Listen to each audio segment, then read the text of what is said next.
এখানে সাধু বাবা জাদু করে খালি প্লেটে বিরিয়ানি নিয়ে আসে। আরে মৌলবীর কথা বাদ দে, চলো সবাই সাধু বাবার কাছে যাই। আরে তাকে মুরগিগুলো দিয়ে আমরা আশীর্বাদ নেব। আরে এই যে মৌলবী, আমি হলাম আসল সাধু, তোকে মুরগি নিতে দেবো না। আর এই ভণ্ড সাধু, আমি তো এইগুলো মুরগি নিয়ে যাবে এখান থেকে।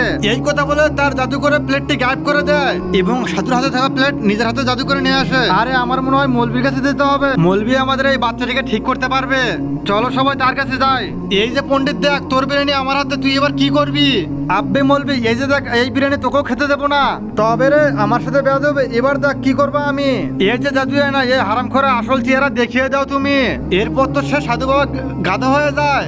আরে মৌলবী, তুই আমাকে গাধা বানিয়ে দিলি, তোকে দেখ এবার কি করি আমি।